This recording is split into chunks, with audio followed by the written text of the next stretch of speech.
धेरैले भन्छ लकले साथ दिन्छ, तर वास्तवमा लकले साथ दिन्छ त? यदि लकले साथ दिन्थ्यो भने म पनि साइकलको ढक कसेर जीवनको लक बनाइहाल्थेँ, तर वास्तवमा त्यस्तो हुँदो रहेनछ। केटीको कम्मर ब्यालेन्समा होइन केटा हो, ब्याङ्क ब्यालेन्समा ध्यान दियो। किनकि केटीको कम्मर ब्यालेन्समा ध्यान दिएर जीवन चल्दैन, ब्याङ्क ब्यालेन्स गरेर जीवन चल्छ। तपाईँहरूले जतिजनासम्मको यो भिडियो गएको छ र जतिजनाले अहिले भिडियो हेर्दै हुनुहुन्छ, नढाँटिकन छातीमा हात राखेर भन्नुहोस्, तपाईँहरूबाट 100जनाबाट 90जनाले बिहान 5 बजे उठ्ने बेलामा तपाईँहरूले एउटै बहाना बनाउनुहुन्छ, 5 मिनट अझै है, 5 मिनट अझै है, 5 मिनट अझै। त्यो 5 मिनट गर्दा गर्दै 2 घन्टा बितेको हुन्छ, तबसम्म तपाईँहरूले उठ्नु भएको हुँदैन। तपाईँको असफलताको मेन रिजन तपाईँको यो 90जना, यो संसारमा 100जनाबाट 90जना असफलताको कारण त्यही हो।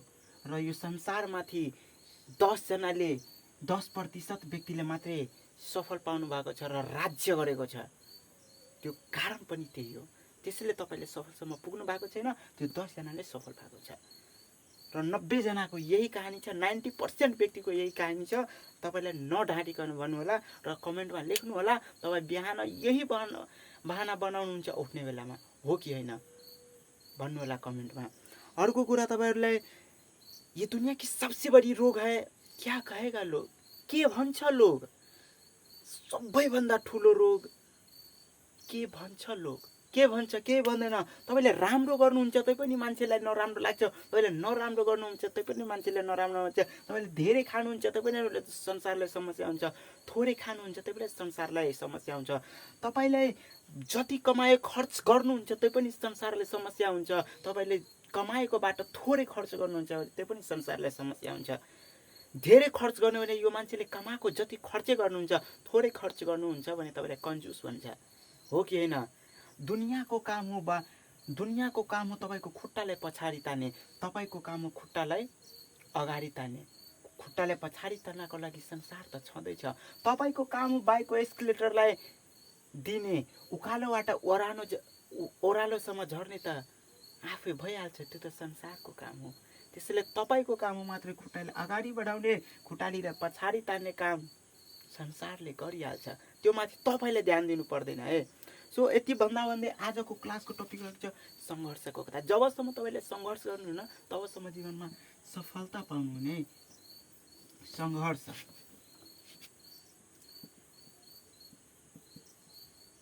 सङ्घर्षको बाटो, यो एउटा सङ्घर्षको बाटो छ, यो एउटा सङ्घर्षको बाटो छ, यो छ सफलता।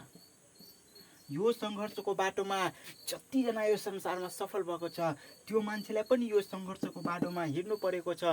जतिजना अहिले सङ्घर्ष गरिरहेको छ त्यो पनि यही बाटोमा हिँडिरहेछ र आउने जेनेरेसन पनि यही बाटो भएर यहाँसम्म पुग्नुपर्छ।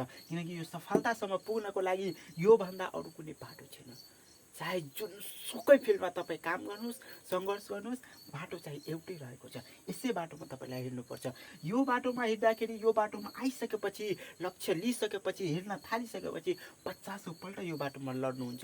लडेर तपाईँले उठ्नुपर्छ। एकपल्ट लड्नुभयो, दोस्रोपल्ट उठ्नुपर्छ, दोस्रोपल्ट लड्नुभयो, तेस्रोपल्ट उठ्नुपर्छ। उठेर अगाडि बढ्नुपर्छ। जबसम्म अगाडि बढ्नुहुन्न तबसम्म यहाँसम्म पुग्न सक्नुहुन्न। त्यसैले यहाँसम्म पुग्नको लागि तपाईँले सङ्घर्ष गर्नुपर्छ। जब लक्ष्य लिनुपर्छ, त्यो लक्ष्यसम्म जबसम्म पुग्नुहुन्न तबसम्म तपाईँले यो सङ्घर्ष गर्नुपर्छ। अब यो सङ्घर्षको कुनै टाइम पिरियड हुँदैन। कसैलाई एक दिन पनि सङ्घर्ष गरेर सफलता पाउन सक्छ, कसैलाई 2 दिन पनि सङ्घर्ष गरेर सफलता पाउन सक्छ, कसैलाई 5 वर्ष पनि लाग्न सक्छ है। जीवनको पहिलो सिडी पार गर्नको लागि मान्छेले 5 वर्ष पनि लाग्छ, 2 वर्ष पनि लाग्छ, कसैले एक दिनमा पनि जीवनको पहिलो सिडीसम्म पुग्न सक्छ। त्यसैले जबसम्म सफलतासम्म पुग्न सक्नुहुन्न तबसम्म तपाईँले सङ्घर्ष गर्नुपर्छ। र त्यो बाटो चाहिँ 1 वर्षको, 2 वर्षको, कसैको लागि 5 वर्षको लागि पनि हुनसक्छ। तपाईँले गाइडेन्स गर्ने व्यक्तिको काम के हो? तपाईँ यो बाटोमा लड्नुभयो, तपाईँको हात समाएर उठाइदिने काम हो। तपाईँले हिँड्न सक्नु भएन भने, दगुर्न सक्नु भएन भने तपाईँको हात समाएर पर्समा लगेर छोड्ने काम गर्ने हो त्यसको। तर यो लक्ष्यसम्म पुगाउने त्यसको काम होइन। लक्ष्यसम्म तपाईँले आफै पुग्नुपर्छ, आफै सङ्घर्ष गर्नुपर्छ। त्यसैले जीवनमा जबसम्म यहाँसम्म पुग्नुहुन्न तबसम्म यो बाटोलाई कहिले छोड्नु हुन र यसलाई कन्सिस्टेन्टी दिनु होला। जीवनमा सफलताको राज केही छैन, सफलताको राज्य केही छैन, रेगुलारिटी हो, कन्सिस्टेन्सी। तपाईँले जुन लक्ष्य लिनुभएको छ त्यो लक्ष्यमा एक दिन पनि नछोड्नु होला, एक दिन पनि नगुमाइकन हरेक दिन त्यसमा लक्ष्यप्रति काम गर्नुपर्छ। त्यसपछि तपाईँ यहाँसम्म पुग्न सक्नुहुन्छ। किनकि सफलताको एउटै मेन कारण हो रेगुलारिटी, कन्सिस्टेन्सी। सो जबसम्म यहाँसम्म पुग्न सक्नुहुन्न तबसम्म यो बाटोलाई नछोड्नु होला। यति भन्दै तपाईँलाई कस्तो लाग्यो, राम्रो लाग्यो भने भिडियोलाई लाइक गर्नु होला, काम लाग्ने साथीमा म्याक्सिमम सेयर गर्नु होला। एन्ड यो भिडियोमा कम्तीमा 10,000 भ्युज आउनु पऱ्यो, त्यसपछि नेक्स्ट भिडियो योभन्दा पनि राम्रो लिएर आउँछु। सो आजको लागि यतिकै, धन्यवाद। जय नेपाल। म तपाईँहरूका लागि सधैँभरिको लागि।